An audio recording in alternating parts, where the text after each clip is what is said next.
He'd been running construction crews in Houston for 15 years, building office towers and apartment complexes, managing schedules and budgets like any other foreman. Just a guy in a hard hat and work boots who made sure projects finished on time.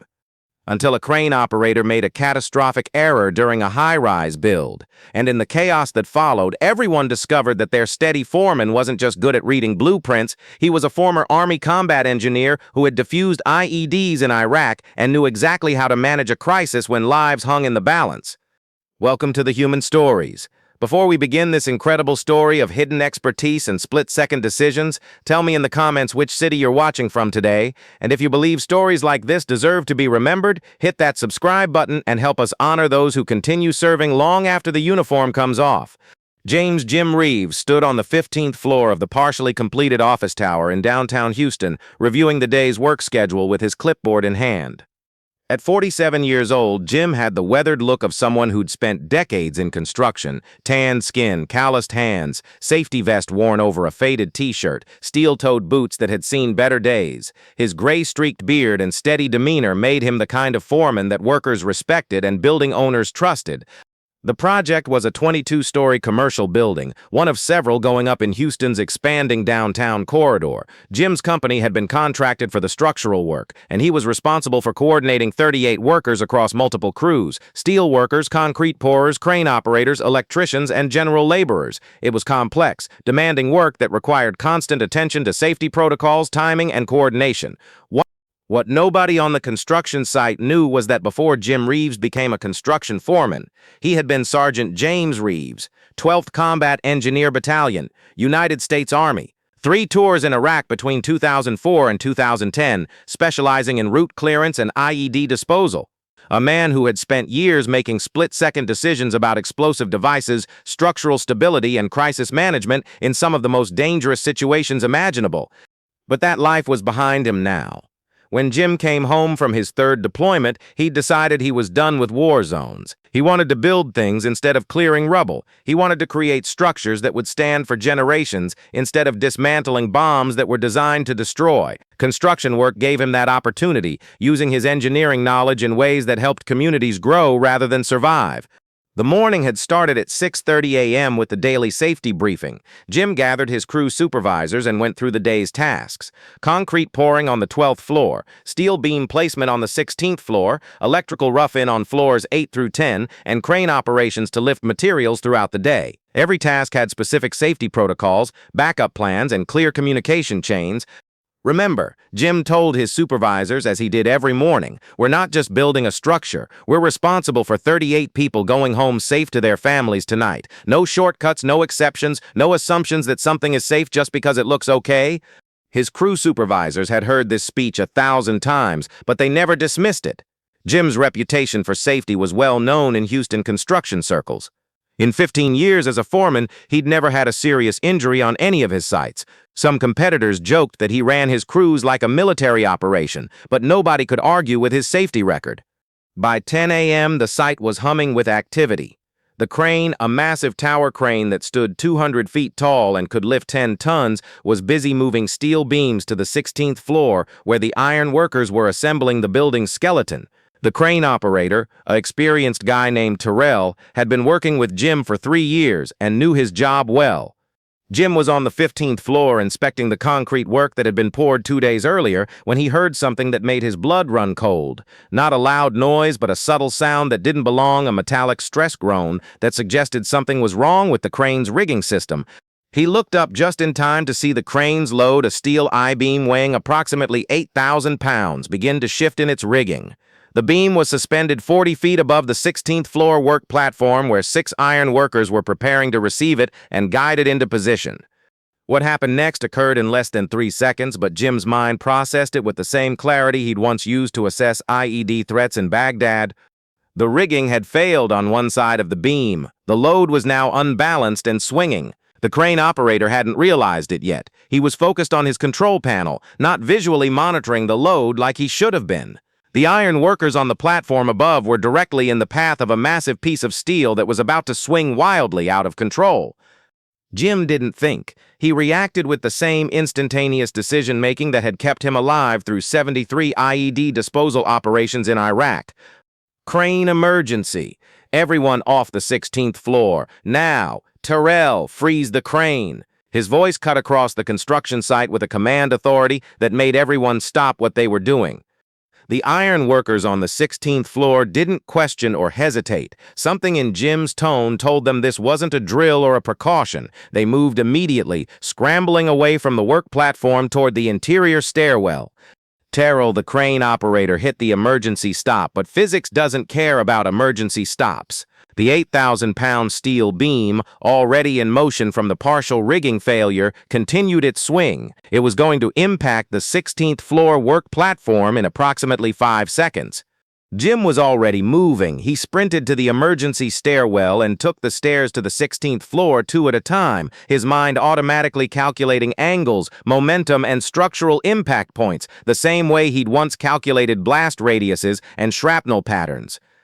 When he reached the 16th floor, the beam had just completed its swing and slammed into the edge of the work platform with a sound like a car crash.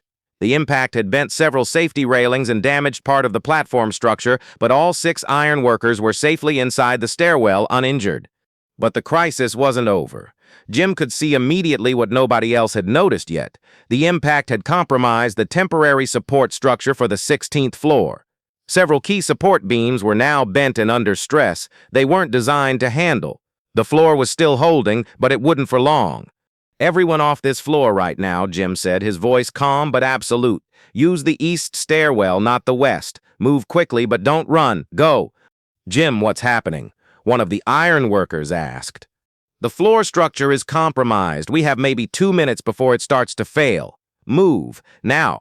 There was something in Jim's tone, not panic but unwavering certainty, that made everyone listen. The iron workers headed for the east stairwell. Jim pulled out his radio and started coordinating the evacuation. "All crews, this is Reeves. We have a structural emergency on 16. I need everyone on floors 14 through 18 to evacuate immediately using the east stairwell only. Do not use the west stairwell. Do not stop for tools or materials. Go straight down to ground level and assemble at the safety zone." "Jim, what's going on?" his site supervisor, Mike, responded over the radio. "Partial floor collapse risk on 16. I need you to call 911, get fire department structural engineers here immediately, and make sure nobody tries to come back up until this is stabilized." By now, other workers on nearby floors had seen the crane incident and heard the commotion. Some were trying to come up to help. Others were confused about what was happening. Jim positioned himself at the stairwell entrance on the 15th floor, directing traffic and making sure everyone moved in an orderly fashion. "Why can't we use the west stairwell?" a concrete worker asked as he came down from the 17th floor. "Because if the 16th floor fails, it could compromise both stairwells. The east stairwell has better structural support. Trust me, and keep moving." Within 4 minutes, all 38 workers were safely on the ground. Fire department structural engineers arrived 12 minutes later. When they assessed the damage, they confirmed what Jim had already known. The impact had created stress fractures in 3 critical support beams, and the 16th floor would have partially collapsed within 10 to 15 minutes if it had remained loaded with workers and equipment. "How did you know?" the fire department's senior structural engineer asked Jim as they stood in the safety zone, looking up at the damaged building. Most construction foremen wouldn't have recognized that kind of structural failure pattern that quickly.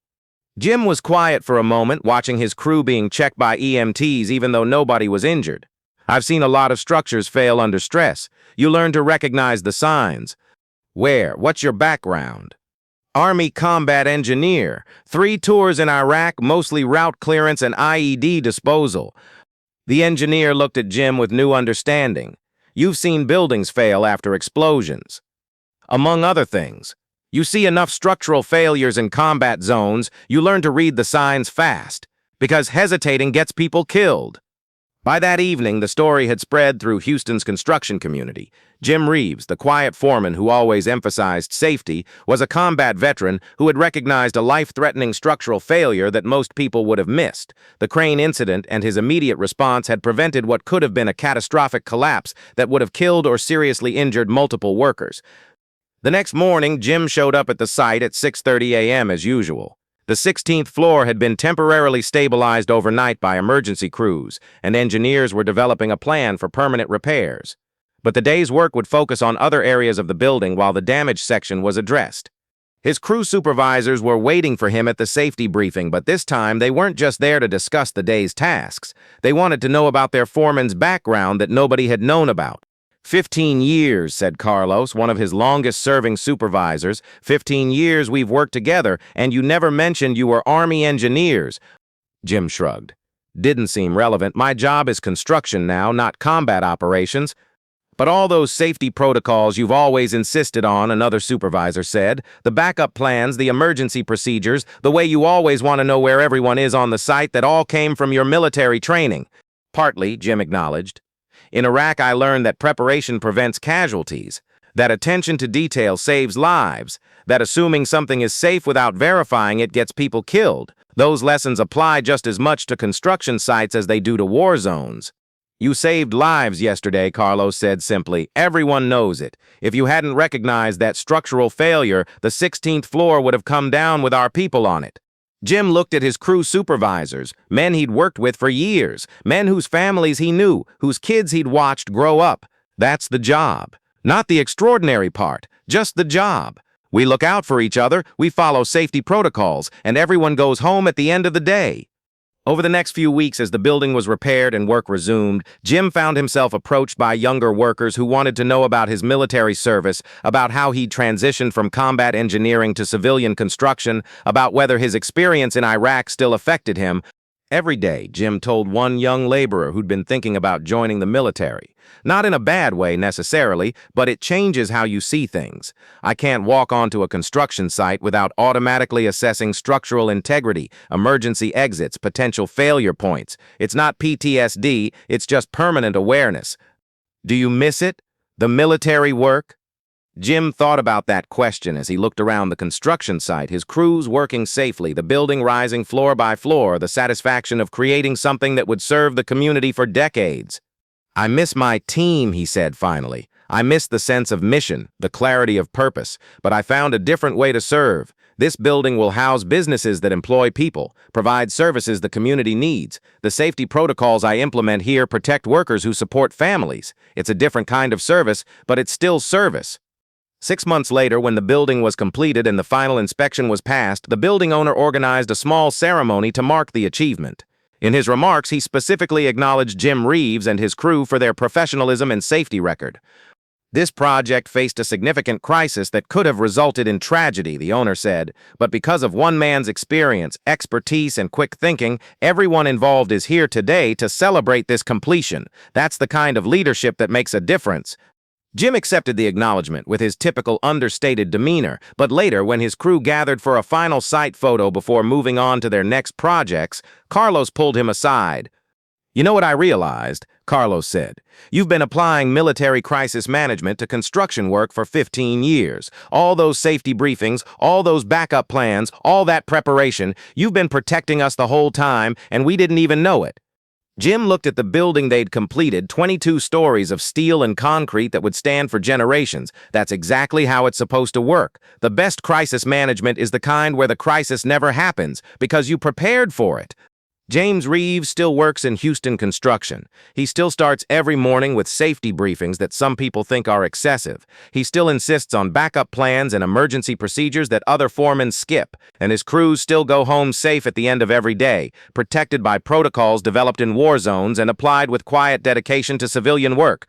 Because real service doesn't end when you take off the uniform, it just finds new ways to protect the people around you. So tell me, have you ever met someone like James Reeves? Someone whose military experience quietly protected you in ways you didn't realize? Share their story in the comments below, because these are the stories that matter. Veterans who never stopped serving, who found new ways to apply their training, who discovered that protecting others takes many forms.